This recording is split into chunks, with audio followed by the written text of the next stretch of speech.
Hey guys, hope you're having a good weekend, especially if you're not working, unlike me. I am in Hillsborough, New Hampshire right now. We're just standing by. There's a lot of heavy snow coming down. I don't know, depending on where you are in the state, like around 8 inches of snow last night. It's supposed to snow basically all day today, so they just want us ready to go in case shit pops off. I'm just sitting in the truck right now. I'll show you my current view. Just waiting. So I figured I'd check in. I haven't done an episode in I don't know, it's been like 3 weeks. Scott Ritter, that was the last episode I did. I have done a lot since then. Right before that, I went on Tim Pool's show, which was cool. And then the following weekend, right after I did that episode with Scott, I went to the Rage Against the War Machine rally down in Washington, D.C., and that was a lot of fun. I was staying with Pasta Jardula from Convo Couch and Clint, Liberty Lockdown. We were staying in an Airbnb, and it was pretty cool. I was on a stage, or not really a stage, but standing on the steps in front of the Lincoln Memorial, while other speakers were up there talking, just like that scene in Forrest Gump. And Ron Paul walked out of the tent and stood right next to me and talked to him for a little bit. And Dan McAdams was out there, Dennis Kucinich, Jill Stein, Tulsi Gabbard. It was kind of cool seeing them all speak. And then we marched to the White House, and I gave a little talk there. I uploaded that to my channel. And yeah, since then I've just been working a lot, and haven't done a thing. So I figured I'd just do live stream. If you guys have got any questions you want to ask me, go for it. I don't know. I mean, I made a post at the beginning of the year that I was probably going to be stepping back a little bit compared to how much content I had been putting out, which is definitely the case. I've only put 4 episodes out this whole year. Last year I was averaging like 2 or 3 episodes a week, and that's just unsustainable with my work schedule right now. So when I was driving truck, it was a little bit easier because, first of all, I was out west, so I was on mountain time, so it was just earlier in the day all the time. I'd usually be done at like 6 or 7 o'clock at night, and then that would be 8, 9, 10 o'clock, whatever, on the East Coast. And I'd be awake till like 10, and then usually get up around 5 or 6 or something. And I could do that schedule pretty easily and not get too tired. And also, it's a lot easier to decompress while you're truck driving. And when you're truck driving, you're alone all the time. And so you're actually seeking some sort of personal interaction because you've been alone all day. Where the job I have now, I'm not alone. I am right now. I'm sitting in the truck by myself. But most of the time I'm working with at least one other person. And also I can't just kind of chill out and listen to podcasts or the news or any sort of exposition like I was able to while I was truck driving, because it's manual labor. It's not something you can put earbuds in. You need to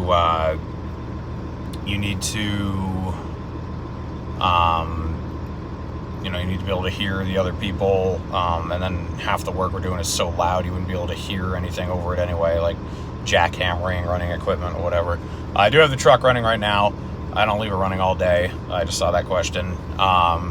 Just trying to get everything melted off of it in case we gotta go. I got here. I got up at like 3:30 this morning. Had to be on my way to work by 4, and we've been here in Hillsborough since like 5:30 or something. And I don't know how long it's gonna go. It depends. Sometimes they hold us for a really long time. Sometimes they let us go and then they call us back if something happens. But obviously if shit hits the fan, we'll be out. It's just kind of it's just kind of how things, it just depended on how things go.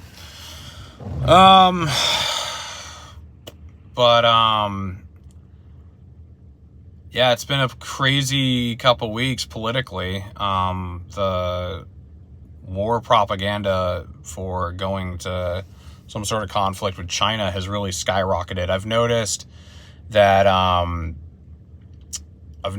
it's acceptable to talk about the lab leak theory now, and I think that coincides with the necessary warmongering that's going to take place against China. They don't like to talk about the involvement the United States had with the Wuhan lab or anything. It's just all about China and the CCP and how awful they are. I also wanted to dig into this a little bit. Like, a lot of people don't understand the difference between supporting some foreign entity and being against carrying water for the regime. So some people can see it very obviously with an example in the past. So like with Iraq, the babies and incubators stories, the weapons of mass destruction, whatever. It was all bullshit, and it was pushed through the media for the public to buy into, and the public did buy into it by and large. And if you demanded some sort of proof that these claims were real, or you said that you sort of doubted they were real, then you were, a Saddam puppet. You were a terrorist sympathizer. You think what happened on 9/11 was good. And people can look back at that now and say, yeah, that's ridiculous. Like, people who were against the Iraq war or saying that, the claims about Saddam were unfounded or exaggerated or whatever, that doesn't mean you love Saddam Hussein or something. That just means that you want some sort of proof for this extraordinary claim that you've made that has a lot of consequences behind it. It's not like you're just surmising about something. You are recommending we do something that could have untold repercussions. So people can look back on that now and be like, yeah, that was ridiculous. But it's happening now as we speak with China and Russia. And it's funny because some people can see it with Russia and then they can't see it with China, or the other way around. They can see it with China, but they can't see it with Russia. That's more rare. I think more people just buy into the China propaganda. So if you don't think that the United States should support the independence of Taiwan, and by support, I mean, give money or weapons or, send our warships in between China and Taiwan, then you are a CCP stooge carrying water for communists. Now, the one China policy is something that the United States has agreed to for like 50 years now, which respects the Chinese position that Taiwan is part of China. And that's official U.S. policy. And Joe Biden has really, he's really stepped right up to the line with that. He said at one point that he would support sending in military intervention if China tried to invade Taiwan. And then he stepped back on it eventually. But we're definitely like drifting away from holding that position. So I think that is a position that the United States should officially hold, because I don't think we should be trying to pull a neighboring country away from China and giving them weapons and sending them aid or whatever. Like, to me, that's no different than what we've done in Ukraine. A lot of people want to just point like, well, Ukraine is its own country and it has self-determination and they can defend themselves and blah, blah, blah. Like, okay, but if you're a nuclear superpower arming a border state to another nuclear superpower with obvious political intentions, what do you think the repercussions of that are going to be? It's the same thing, just on the other side of the world and just with China instead of Russia. And if you care about the people of Taiwan, or the people of Ukraine, then you shouldn't be supporting dumping weapons into either country. So right now we've put like $130 or $140 billion into Ukraine. And I think it's pretty inevitable Russia is going to win that war. So at some point, we're probably going to have to pivot. And I think it's going to be with China. And we have already committed to $10 billion of weapons sales to Taiwan over the next 4 years. We have the USS Nimitz in the South China Sea. We're sailing ships through the Taiwan Strait. I mean, it's insane. It's absolutely insane. If you think World War III with Russia is a bad idea, which it is, why would you suddenly think that doing it with China is okay? But the propaganda is so thick, and people are so scared of China, and they're so convinced that they're a threat to us, that they're going to try. It's ridiculous stuff. Like, they're going to try to invade us. And it's the same people who realize that all the bullshit about Putin is retarded, but they can't see it with China.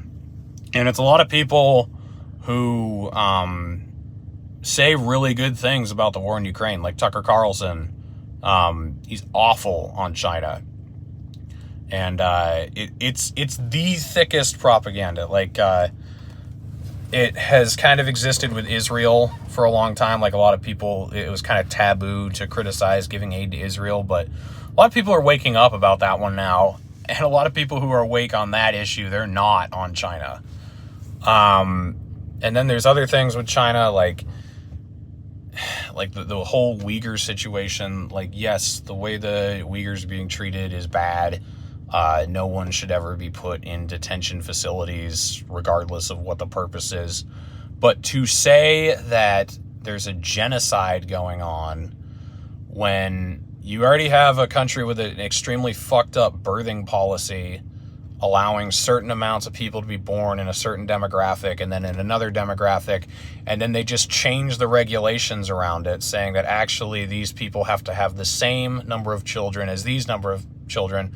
It's obviously a fucked up situation, but to call that a genocide and to say that they're like mass killings going on, that requires a lot of evidence that's not being given. There's eyewitnesses from like several dozen people, and there's State Department propaganda and Falun Gong infested NTD,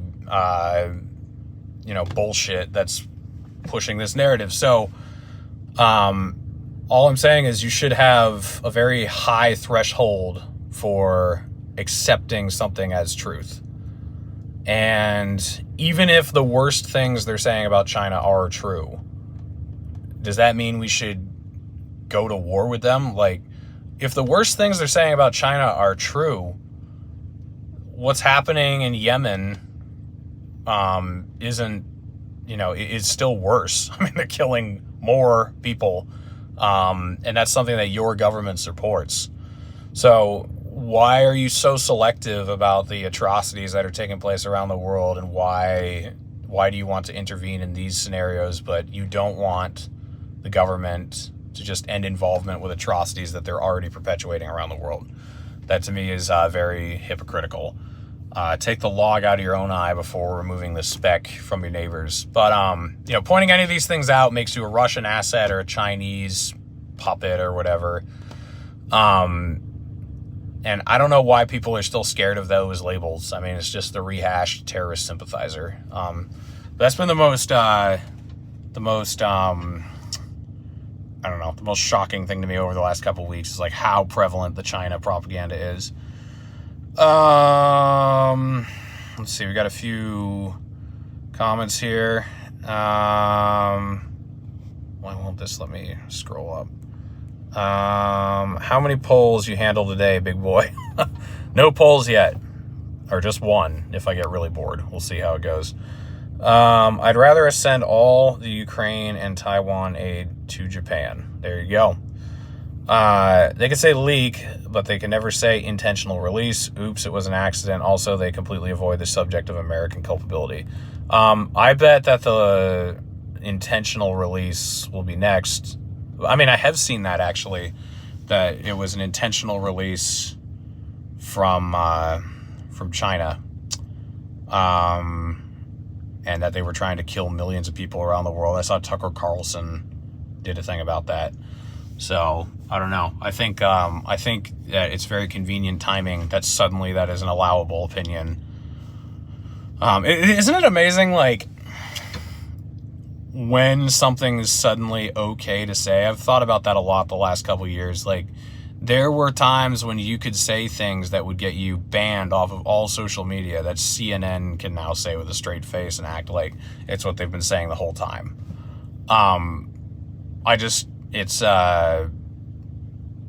It's just a, it's an amazing phenomenon. The sliding window of acceptable opinions, basically. But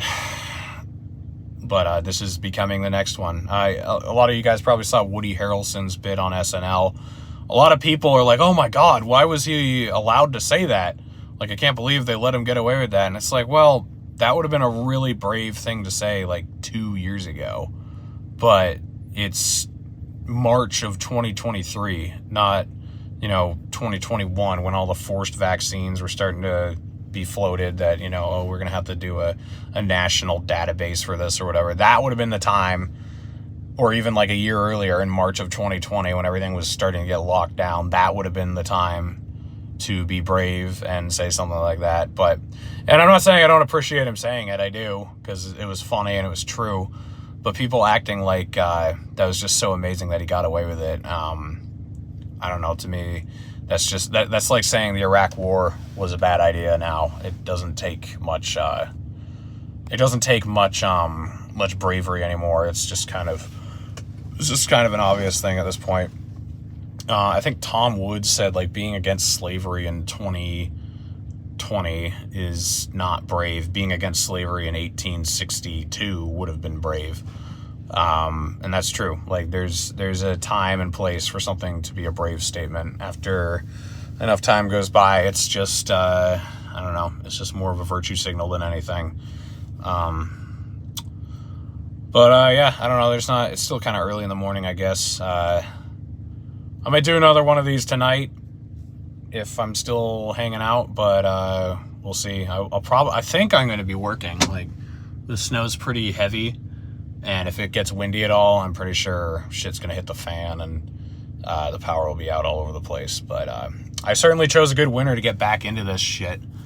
I mean, I made a ton of money and worked a ton of hours, and that's why I haven't put out much content. But, man, it was a lucrative time to get back into this, that's for sure. It's been February was pretty mild, but December, January, and it's looking like March maybe will be pretty rough. So I don't even have my next episode scheduled yet. I am still planning to try to push the show toward blue collar work. I've got a few people lined up. I don't have them scheduled yet. Gord McGill, who was on the show last year because he was up in Canada during the truck protests, he is the first guy that I have lined up to come on and talk about trucking. And then there's some other people who are going to be interesting too. So that's what's coming if we don't all die in nuclear holocaust before then. But yeah, I'll catch you guys later.